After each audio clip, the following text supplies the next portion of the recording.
அஸ்ஸலாமு அலைக்கும் வரஹ்மத்துல்லாஹி வபரகாத்துஹு. பிஸ்மில்லாஹிர்ரஹ்மானிர்ரஹீம். ஸல்லல்லாஹு அலா முஹம்மத் ஸல்லல்லாஹு அலைஹி வஸலாம். ஒரு முஸ்லிமின் வாழ்க்கையில் ஐவேளை தொழுகை ஃபர்லு என்பது மிக முக்கியமான கடமையாகும். இது இறைவனின் தொடர்பை உறுதிப்படுத்துவதோடு பாவங்களையும் மன்னிக்கிறது, மன அமைதியும் தருகிறது, ஒழுக்கமான வாழ்க்கையும் உருவாக்குகிறது. 1. ஃபஜர் தொழுகை விடியற்காலையில் தொழுதால் அன்றைய நாள் முழுவதும் அல்லாஹ்வின் பாதுகாப்பு பெற்றுத்தரும். 2. லுஹர் மதிய தொழுகை தொழுதால் வேலை நேரத்தின் நடுவே இறைவனை நினைத்து அவனது உதவியை நாட உதவுகிறது. 3. அசர் மாலை நேர தொழுகை மதிய ஓய்வுக்கு பின் வாழ்க்கையின் உண்மையான நோக்கத்தை சிந்திக்க வைக்கிறது. 4. மக்ரிப் சூரியன் மறைவுக்கு பின் தொழும் தொழுகை பகல் முடிந்து இரவு தொடங்கும் நேரத்தில் இறைவனுக்கு நன்றி செலுத்தும் நேரம். இந்த நேரத்திலும் காலை நேரத்திலும் துவாக்கள் உடனே நிறைவேறும். 5. இஷா இரவு நேரத் தொழுகை உறங்குவதற்கு முன் இறைவனை நினைத்து பாவ மன்னிப்பு கேட்டு நிம்மதியான உறக்கத்தை பெற உதவுகிறது. இரவில் இஷா தொழுதால் மன நிம்மதி ஏற்படும். இஸ்லாத்தில் துவா என்பது வணக்கங்களின் மூளையாகவும் விதியை மாற்றக்கூடிய மாபெரும் ஆயுதமாக கருதப்படுகிறது. இது மனிதனுக்கும் இறைவனுக்கும் இடையிலான நேரடி தொடர்பை ஏற்படுத்துகிறது. துவா கேட்காதவர் மீது அல்லாஹ் கோபம் கொள்கிறான். அவனிடம் எவ்வளவு கேட்கிறோமோ அவ்வளவு அருள் புரிகிறான். மனிதனுக்கு வர இருக்கும் சோதனைகள் துன்பங்கள் தடுத்து நிறுத்தும் ஆற்றல் துவாவிற்கு உள்ளது. சஜ்தாவில் துவா கேட்பது மிகவும் சிறந்தது. பாவ மன்னிப்பு துவாக்கள் அதிகமாக சஜ்தாவில் கேட்டு வரலாம். 2வது அத்தியாயத்தில் 186வது வசனத்தில் அல்லாஹ் கூறுகிறான், என் அடியார்களே, என்னை பற்றி நீங்கள் நினைத்தால் மிக உங்களுக்கு அருகில் இருக்கிறேன். என்னை அழைத்து பிரார்த்தனை செய்தால் ஏற்றுக்கொள்கிறேன் என்று அல்லாஹ் கூறுகிறான்.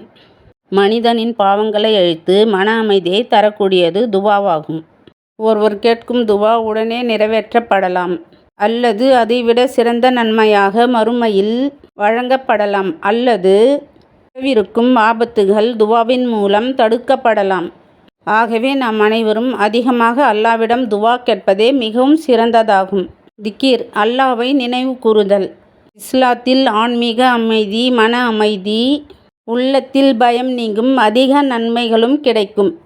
திருக்குர்ஆனில் 13வது அத்தியாயத்தில் 28வது வசனத்தில் அல்லாஹ்வின் நினைவால்தான் இதயங்கள் அமைதி பெறுகின்றன என்று அந்த வசனம் கூறுகிறது. திக்ர் செய்வதால் பாவங்கள் அழிந்து நற்பலன்களை பெற்றுத்தருகிறது. தீய எண்ணங்களிலிருந்தும் ஷைத்தானிடமிருந்தும் பாதுகாப்பு கிடைக்கிறது. ஐவேளை தொழுகையில் இந்த திக்ர்கள் ஓதினால் மிகவும் சிறப்புக்குரியதாகும். அல்லாஹ்வின் முழு பெயரான அல்லாஹ், இதுவே இஸ்முல் ஆலம் என்று கூறப்படுகிறது.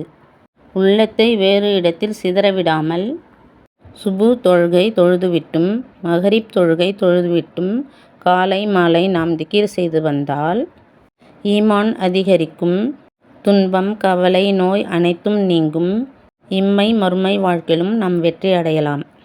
தீய எண்ணம் ஏற்படாது, மனக்குழப்பம் நீங்கும், மன அமைதி கிடைக்கும், மதிப்பு மாண்பு ஏற்படும்.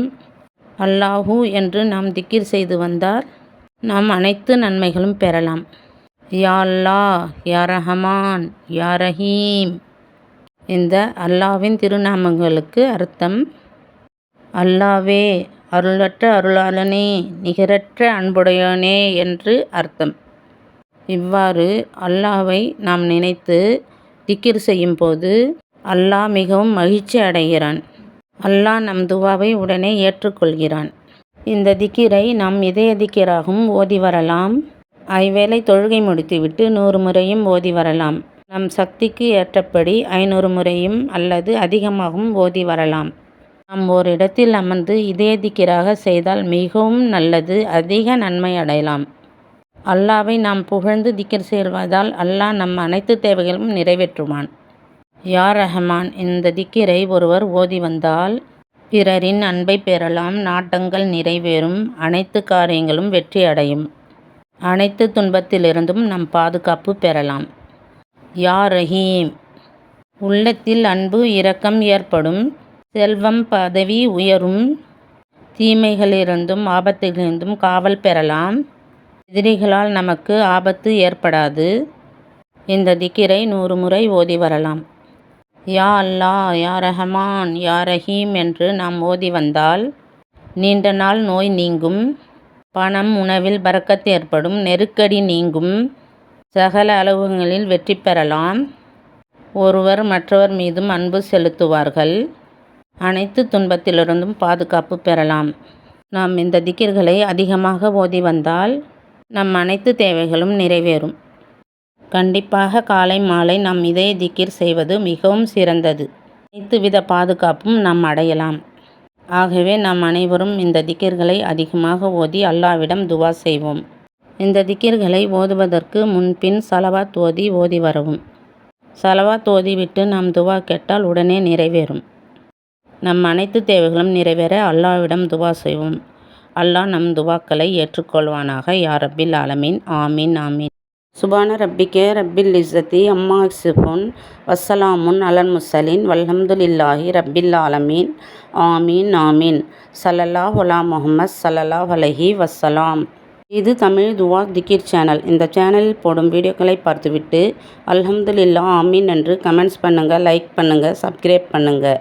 அல்லாஹ் மிக பெரியவன். எல்லா புகழும் அல்லாஹ்வுக்கே.